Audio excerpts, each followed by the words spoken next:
in the last 4 matches, I have seen 3 mental breakdowns. First of all, I've seen Jimmy being not so confident in the pocket while he was playing against Cardinals. Yes. The second one was Kyle Nelson, and he ended it with a cut, so it wasn't so great.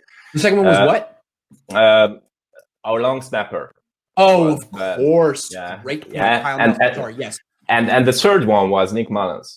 True. On the last match. So that's 3-1. And I think that sometimes you can say that it is just bad luck or something like that.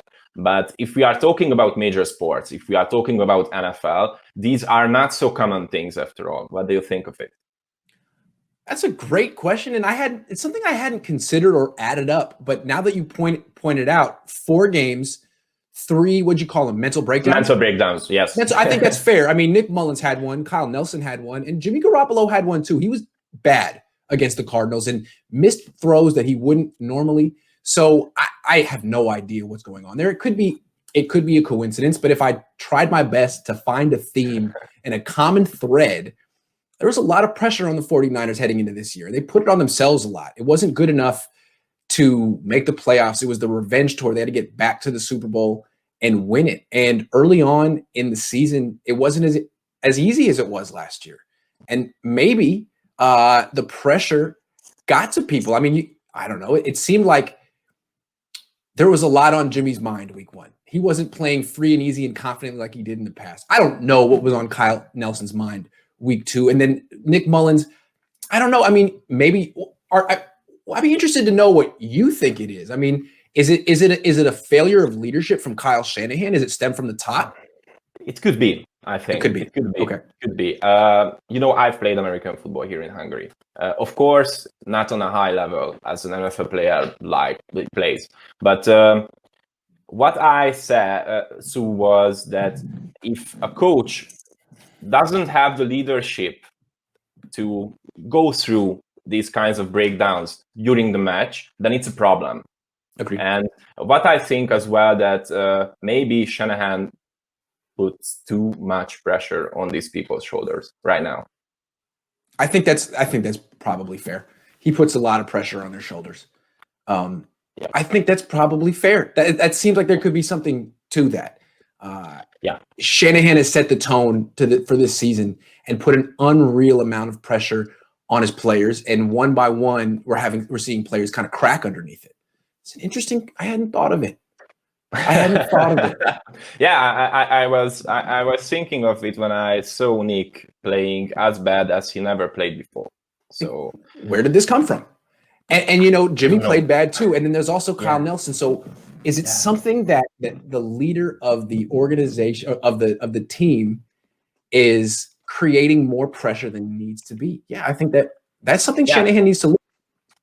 Yeah, and I think the first thing of all, when I watched the videos before the season, we called it revenge tour. And that was a thing what I hated about it.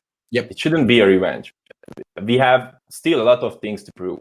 Yep. Because there were years when 49ers were nowhere, so we were the bottom of the league. And when we signed Jimmy, it was the time when we saw that okay, after 5 games, the next season will be great. And then he teared his ACL, and after that, when he came back, he was a bit rusty, but we expected it. And after that, last season, I haven't seen the Jimmy Garoppolo that I have seen in 2017. Okay, there were 2 games.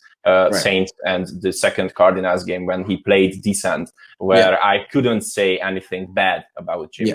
But since the last season, I don't see the confidence in Jimmy's mind that I have seen before. And on the first game against Cardinals, he was bad. Okay, he made some throws after all, but there were times when Shanahan put 2 extra blockers into the pocket, and I think that's a luxury thing. If you want to be in the playoffs right now, you just cannot take 2 eligible receivers from the field to protect Jimmy Garoppolo just to make him feel confident. Yeah.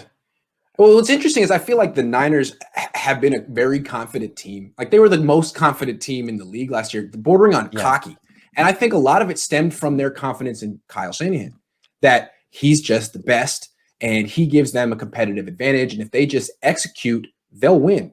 And I think that the way they lost the Super Bowl, you'd have to question that. How can you have the same level of confidence in Kyle after what he did? Because I'm sure the Niners felt like, well, we did what you said and you cracked.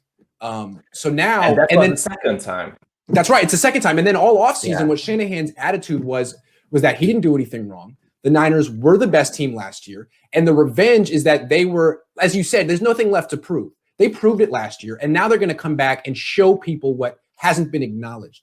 And it's like, okay, so you're starting off as the best team in the league. And when you struggle week 1 against the Cardinals, it's like, oh my God, how do we mentally take this in stride, because we're supposed to be so much better. Whereas last year, they were proving themselves. If they struggled all game against the Steelers and then found a way to win, that's okay. But this year, they're supposed to just be breezing through the regular season like it's nothing, and then just wind up at the fourth quarter of the Super Bowl and then take care of business. It's not that easy. No, absolutely not. Absolutely not. And I think that it's a pretty good topic. I like that. Yeah. I was preparing for it a lot because when I first thought of it, I was like, okay, maybe it's just a coincidence. We shouldn't talk about it. But after all, after further thinking, I was like, we should talk about it. And to me, because what we saw with Nick Mullens was preventable. I mean, he had the worst start you could imagine. And I just feel like if Shanahan had taken a little bit off his plate, maybe got him into the game with some running, with some handoffs, some screen passes before calling the passes down the field, that Mullens wouldn't have, did what he did. But I think Shanahan really wanted to, I don't know, prove a point, come out, blow away the Eagles right away, and it backfired. I know. It was the same like in the Super Bowl. So in the Super Bowl, there was Deebo Samuel, who ran the ball relentlessly. He was the greatest runner receiver of all time that I have seen. And right now, it was the same with Brandon Ayuk as well, and with Deebo Samuel, and we just forgot them. Shanahan just forgot them, that they have existed. And that's what I think makes it so hard to lose the Super Bowl. It's like, to use a war metaphor, you lost the war and you still had bullets in your gun. You had bullets. You could have shot them. It worked. Yeah. And how could you lose that way? You owe it to the entire organization to call one more Deebo Samuel end around just to see, because it hasn't been stopped once. Yeah, I'm with you on that, man. The guy is constantly overthinking things. And this year, it seems like the whatever mentality he's putting on the team isn't the right one. And he needs to think about his style of leadership this year, because it seems like it's overbearing. It's too much. Yeah, of course. That's great, man. I love that.